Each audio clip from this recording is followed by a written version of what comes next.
അടുത്തതായി സംസാരിക്കുന്നതിന് വേണ്ടി കാസർഗോഡ് പാർലമെന്റ് മണ്ഡലത്തിലെ നമ്മുടെ പ്രിയങ്കരിയായ സ്ഥാനാർത്ഥി എൻഡിഎയുടെ പ്രിയങ്കരിയായ ശ്രീമതി ML അശ്വിനി അവർകളെ ക്ഷണിക്കുകയാണ്.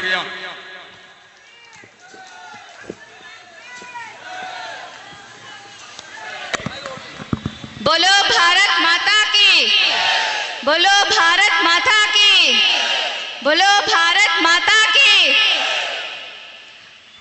വേദിയിലിരിക്കുന്ന എൻ്റെ പ്രിയപ്പെട്ട നേതാക്കന്മാരെ, ഈ പ്രോഗ്രാമിന്റെ ബഹുമാന്യനായ അധ്യക്ഷൻ, ഈ പ്രോഗ്രാമിന് ഇനോഗ്രേഷൻ ചെയ്യാൻ വന്നിട്ടുള്ള ബഹുമാന്യ ആയിട്ടുള്ള ministry of child and development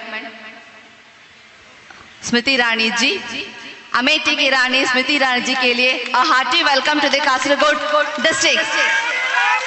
അതേപോലെ ഇവിടെ എത്തിച്ചേർന്നിട്ടുള്ള എൻ്റെ പ്രിയപ്പെട്ട സഹോദരന്മാരെ, ജനാധിപത്യ വിശ്വാസികൾക്ക് എല്ലാവർക്കും എൻ്റെ വിനീതമായ നമസ്കാരം. സ്മൃതി റാണി ജിയെ കുറിച്ച് പറയാൻ കുറെ കാര്യങ്ങളുണ്ട്. അതേപോലെ യുണീക്ക് ആയിട്ടുള്ള സ്റ്റോറി ഉണ്ട്. കോൺഗ്രസിന്റെ രാജകുമാര എന്നവർ പറയുന്ന രാഹുൽ ഗാന്ധിയെ അമേഠിന് പരാജയപ്പെടുത്തിട്ട് വയനാട്ടേക്ക് ഓടിച്ച ധീര വനിതയാണ് സ്മൃതി റാണി ജി. ഇപ്പോ ഇവിടെ കാസർഗോഡിൽ രണ്ട് ഓപ്പോസിറ്റ് സ്ഥാനാർത്ഥിയെ ഓടിക്കാൻ വേണ്ടിയിട്ട് എനിക്ക് എനർജി കൂട്ടിക്കാൻ വേണ്ടിയിട്ട് വന്നിട്ടുള്ള സ്മൃതി റാണിജിക്ക് thank you Smriti Rani ji from the bottom of my heart.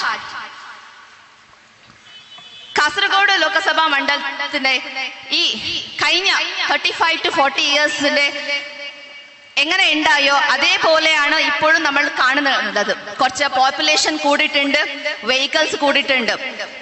എന്താണ് നമുക്ക് ഡെവലപ്മെന്റ്സ് ഇവിടെ ആയിട്ടുള്ളത്? ഇന്ന് ഇപ്പോഴും പോലും നമ്മളെ കുട്ടികള് കോളേജിൽ പഠിക്കാൻ വേണ്ടിയിട്ട് തൊട്ടടുത്തുള്ള കർണാടകയാണ് നമ്മൾ ആശ്രയിക്കുന്നുള്ളത്. എന്തെങ്കിലും എമർജൻസി കേസ് വന്നിട്ടുണ്ടെങ്കിൽ ഹോസ്പിറ്റൽ കാണിക്കാൻ വേണ്ടിയിട്ട് തൊട്ടടുത്തുള്ള കർണാടകയാണ് നമ്മൾ ആശ്രയിക്കുന്നുള്ളത്. കാസർഗോഡ് നിരവധി വാട്ടർ റിസോഴ്സസ് ഉണ്ട്, പക്ഷെ ഇപ്പോഴും നമുക്ക് കുടിവെള്ളത്തിന്റെ ക്ഷാമമുണ്ട്. IT പാർക്സ് ഇല്ല, സ്റ്റേഡിയംസ് ഇല്ല, അതേപോലെ നിരവധി കാര്യങ്ങൾ ഇവിടെ നമുക്ക് ചെയ്യാൻ ബാക്കിയുണ്ട്. പക്ഷെ എവിടെയാണ് ഡെവലപ്മെന്റ്സ്? ഈ LDFും പിന്നെ UDFും മാറി മാറി ഭരിച്ചിട്ട് നമുക്ക് കാസർഗോഡിൽ ഡെവലപ്മെന്റ്സ് കാണാത്ത പോലെ ചെയ്തിട്ടുണ്ട്. നമുക്ക് വേണ്ട ഡെവലപ്മെന്റ്സ് നമ്മളെ കാസർഗോഡ് മണ്ഡലത്തിൽ ഒരു ഡെവലപ്മെന്റ് ആയിട്ട് മാറണ്ടേ? നമ്മളെ കുട്ടികൾക്ക് ഒരു നല്ല കോളേജസ് വേണ്ടേ? നമുക്ക് ഹോസ്പിറ്റൽ വേണ്ടേ? കുടിവെള്ളത്തെ പദ്ധതി വേണ്ടേ? അതേപോലെ നമുക്ക് ഇപ്പോ കുട്ടികൾ പഠിച്ചിട്ട് ഇതേ ഓപ്പസ് നാട്ടിൽ തിരിച്ചു വന്നിട്ട് ഇവിടെ ജോലി ചെയ്യാൻ പറഞ്ഞെങ്കിൽ എന്തെങ്കിലും നമുക്ക് ഇവിടെ ചെയ്യാൻ എന്തെങ്കിലും ഉണ്ടോ? പിന്നെയും എൻ്റെ ഇവിടെയുള്ള ആൾക്കാർ ജോലിക്ക് വേണ്ടിയിട്ട് തൊട്ടടുത്തുള്ള സ്റ്റേറ്റ്സ് ആവട്ടും അല്ലെങ്കിൽ പുറത്ത് ഉള്ള ഗൾഫ് കൺട്രീസ് ആണ് പോകുന്നുള്ളത്. നമ്മളെ കുട്ടികൾ നമ്മളെ വീട്ടിൽ വിട്ടിട്ട് പുറത്തു നാട്ടിലാണ് അവർ സ്റ്റേ ചെയ്യുന്നത്. എപ്പോഴാണ് നമ്മളെ കുട്ടികൾ നമ്മളെ കൂടെ ഉണ്ടാവുന്നത്? എല്ലാ അമ്മമാർ ആഗ്രഹമല്ലേ നമ്മളെ കുട്ടികൾ നമ്മളെ കൂടെ ഉണ്ടാവണമെന്ന്? അപ്പൊ നമുക്കൊരു മാറ്റങ്ങൾ വേണ്ടേ?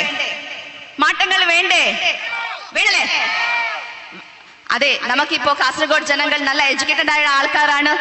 അവർക്ക് മാറ്റങ്ങൾ വേണമെന്ന് തോന്നിയിട്ടുണ്ട്. നമ്മൾ നരേന്ദ്രമോദിജി 2014 ശേഷം ഇവിടെ പ്രധാനമന്ത്രി ആയ വന്ന പിന്നെ നിരവധി സ്കീംസുകൾ കൊണ്ടുവന്നിട്ട് നടപ്പിലാക്കിയിട്ട് സക്സസ് ആയിട്ടുണ്ട്. നമുക്ക് വിമൻസിന് വേണ്ടിയിട്ട് കൊണ്ടുവന്നിട്ടുള്ളത് സ്വച്ഛ് ഭാരത് അഭിയാനാണ്, ബേട്ടി ബച്ചാവോ ബേട്ടി പഠാവോ ആണ്, ജൻധൻ അക്കൗണ്ട് ആണ്, സുകന്യ സമൃദ്ധി യോജന ആണ്, ഉജാല യോജന, ഉജ്വൽ യോജന, ഇങ്ങനെ നിരവധി സ്കീംസ് കൊണ്ടുവന്നിട്ട് നടപ്പിലാക്കിയിട്ട് ഞങ്ങൾ സക്സസ്ഫുൾ കണ്ടിട്ടുണ്ട്. പക്ഷെ കാസർഗോഡിൽ ബിഗ് സീറോ ആണ് നമ്മൾ. അപ്പോ ഇവിടുന്ന് ഒരു താമര ചിഹ്നയിൽ ജയിച്ചു പോയിട്ട് പാർലമെന്റിൽ ഇരുന്നെങ്കിൽ മാത്രം നമുക്ക് നമ്മളെ കാസർഗോഡിന്റെ ഒരു പുതിയതായ കാസർഗോഡ് നോക്കാൻ സാധ്യമുണ്ട്. അപ്പോ എല്ലാവരിലും എന്റെ അഭ്യർത്ഥനമാണ്, എല്ലാവരും ഒരിക്കൽ കൂടി ആലോചിച്ചിട്ട് താമര ചിഹ്നമായിട്ടുള്ള NDA സ്ഥാനാർത്ഥിയുടെ താമര ചിഹ്നക്ക് വോട്ട് ചെയ്യുക എന്ന്. നമ്മൾ just development for Kasaragod, kindly think over once again and vote for the development of Kasaragod. മോദിജിയുടെ ഗ്യാരണ്ടി എന്റെ ഉറപ്പാണ്. തീർച്ചയായിട്ടും 5 വർഷക്കാലം എന്റെ കയ്യിൽ കാസർഗോഡ് കൊടുത്തു കഴിഞ്ഞെങ്കിൽ ഈ കാസർഗോഡിനെ പുതിയ മുഖം കാണാൻ സാധിക്കും. അപ്പോ എല്ലാവരോടും ഞാൻ അഭ്യർത്ഥിക്കുകയാണ്, താമര ചിഹ്നയ്ക്ക് വോട്ട് ചെയ്യുക, എന്നെ വിജയിപ്പിക്കുക എന്ന് പറഞ്ഞുകൊണ്ട് നിർത്തുന്നു. നന്ദി, നമസ്കാരം. ജയ് ഭാരത് മാതേ. നമ്മുടെ പ്രിയ